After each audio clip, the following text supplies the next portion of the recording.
Hi everyone, this is Karak from Angry Centaur Gaming, and today I'm going to bring you the review for Assassin's Creed Rogue. What we have here is a game released only for PC and last-gen systems that follows the life of Shay Patrick Cormac.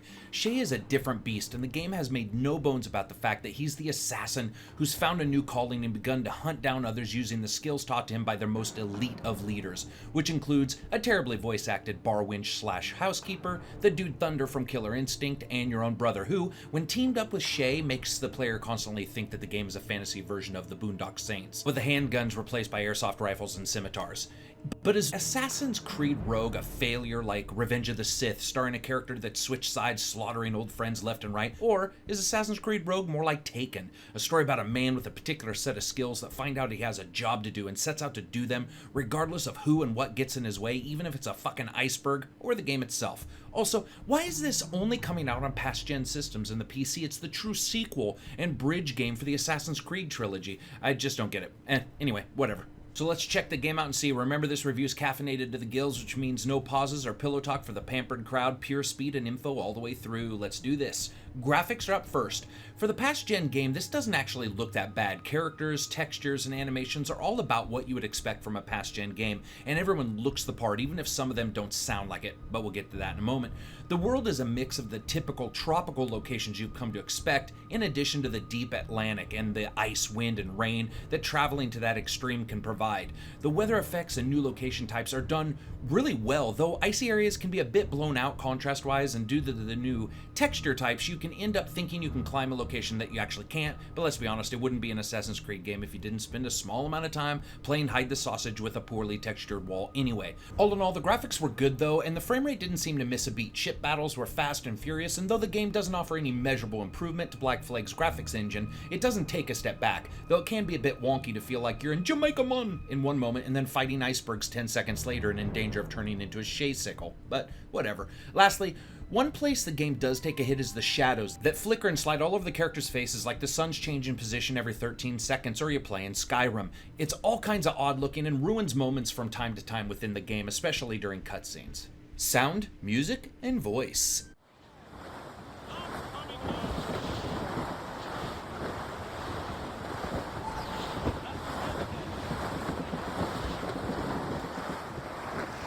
Fire!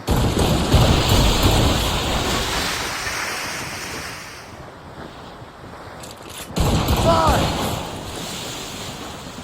Fire!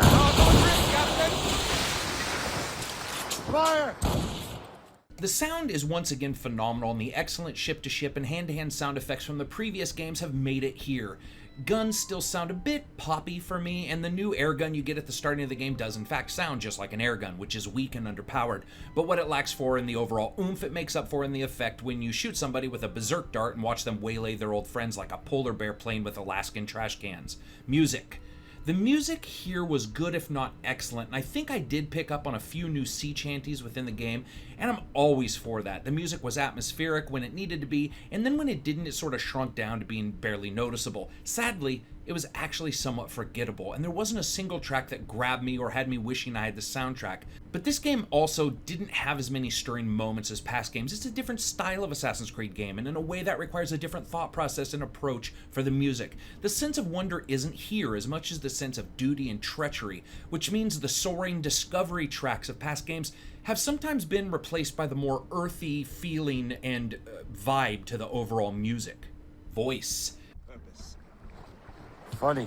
I thought rich men wanted them to be a place of profit. I am not a rich man, Master Cormac. Money is a means to an end, not an end in and of itself. Says you. I think it's a fine end to a Bearing game of dead cards. straight to land, Captain!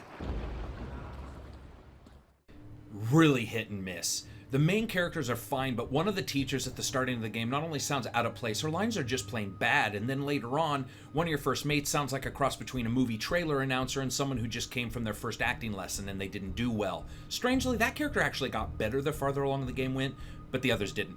Almost all the side characters you meet, both new and old, are done very well, and their parts filled and complete with some of the empty story pieces that fans have been yearning for quite a while. The game really does do a good job of mending in all these different parts of the Assassin's Creed games of the past.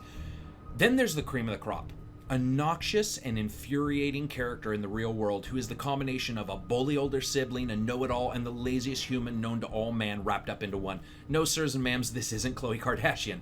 It is a security contractor that works on the computers at the main office when you're in the Animus, and to say that they're annoying is like saying salt poured under your eyelids would be slightly distracting during a pilot's license test. I have rarely hated a character as much as I hated this one. Gameplay.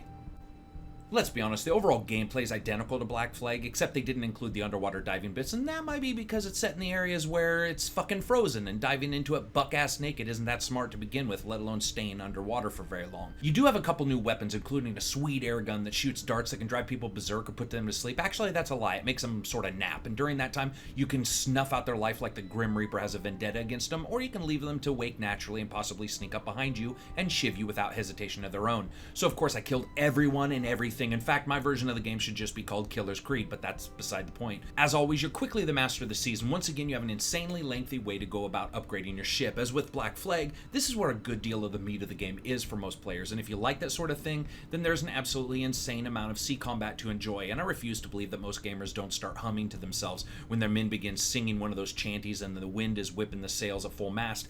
It's a very tangible and unique feeling, and to see its return here from Black Flag is a real boon, and I'm really excited that it's back. However, they haven't forgotten the thing that made Assassin's Creed so popular in the first place, and that's Tomb Raider like running around and random shit to collect. The world on the map looks like a bunch of kids threw wedding confetti and shredded crayons at the map again. There is shit everywhere, and though I found those locations vastly more interesting than Black Flag's, the issue here is that sometimes it's difficult to tell where you could climb due to the snow texture issue rearing its head up like frustration whack-a-mole, as well as the one thing Assassin's Creed games are known for, and that's locking off their content based on how far you are in the story. I mean, I can't go into a fucking bar because I haven't played a particular part of the story. Bullshit. What do the bartenders have? Some kind of level requirement system? As their drinks are so powerful they can kill the weak. I mean, I get the idea of locking off major things, but locking off the bar just seems unrealistic and overly taxing on the game player. And this kind of shit happened everywhere I went, which is sort of a stone cold bitch in a game about free will and traveling everywhere you want. As you continue the story, you also level up and craft and pillage and bake your way to success. Actually, there's no baking, but everything else there occurs.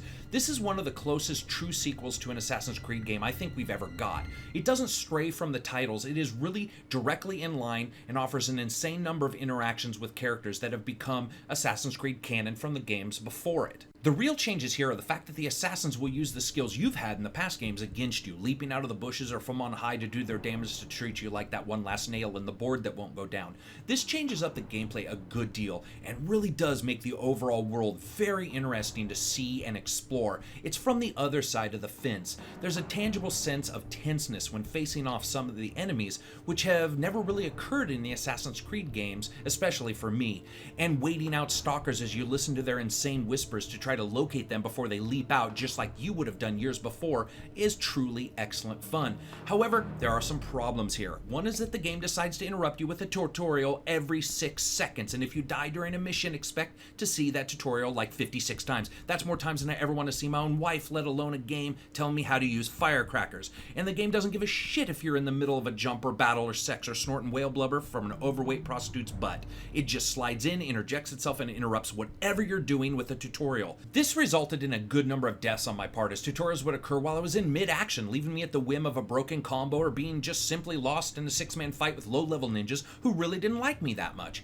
It was insanely frustrating. The game does go out of its way at times to make you not like it. But that's okay, because there's one thing about this game that it's got in spades, and that's the story. It is a true highlight here, and without giving any spoilers, I can simply say this is probably the most interesting story of all the Assassin's Creed games, and Shay may be the most interesting character in my honest opinion. The turning point for Shay is a moment that many of us have seen similarities to in other games, including other Assassin's Creed games, and always questioned why someone who is a good guy would continue on that path. Shay doesn't, and it's that move that turns the entire game on its head and really does change the overall mood and feel of the game. Shay does what many gamers have wanted to do for a great deal of time. He puts down the sword for a moment, looks at his comrades and says, "Yo dogs, what the fuck are we even doing right now?" It's that moment of clarity that really makes you begin to understand that you're playing a different type of game here. Sadly, the outside story that involves a virus and the computers of the systems you're using to explore Shay's life is as throwaway as humanly possible, and has one of the most obnoxiously not easy to like characters I have ever had the displeasure of having to experience, which I already described them before. It's not overt, it's just grating and doesn't fit what's occurring, and overall that story is just throwaway. So what does Assassin's Creed Rogue do right? Graphically, it's equal to Black Flag for the same system. It's just really good. The areas are unique and interesting, and the overall world is more interesting than even Black Flag was because it mixes two types of world together, the ice and snow and the Jamaica Mun.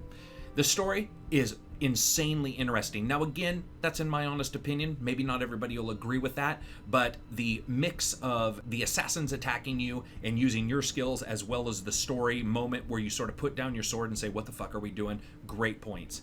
The gameplay switch-ups don't alienate you. Even though there is a switch up there, you sort of understand what the enemy can do, and you become sort of a person who has to create defenses around them. It's really well done. The same crafting and upgrading as was in Black Flag, which is good. There's a ton there. A ton of hunting and crafting. No baking, unfortunately. What does Assassin's Creed Rogue do wrong? The game's timing for tutorials, cutscenes, and moments of dialogue simply could not be worse. It couldn't be worse no matter what they did, unless they just had the tutorials constantly playing and you never actually got to play the game. A couple of main characters' voices were fairly poor and lacked almost any emotion with their scene, and anything outside of Shay feels worthless, and if it occurred, it actually just felt like it was robbing time from the better part of the story. So as you guys always know, we're coming to the major time. I rate games on a buy, wait for a sale, rent, or hang it from the noose until it's dead, dead, dead. This is a buy. The game tells a story of characters that all Assassin's Creed fans want to know about. It switches up the entire feeling of the Assassins versus Templars while still telling a cohesive story. It changes to a new location, making for a couple interesting gameplay challenges, as well as working to keep the game fresh feeling after 30 plus hours. So that's it, folks. You know I feel for this game. I simply can't believe it's not coming out on all the systems at the exact same time, especially as this game overlaps and connects so many of the previous games. It just seems unfortunate and actually stupid, to be honest, but what do I know? So that's it. If you liked the video, hit like. If you disliked it, hit dislike. And remember that hunting polar bears isn't as much fun unless you have something big you can shoot them with, like an Abrams battle tank, because those sons of a bitches are tough. Peace out.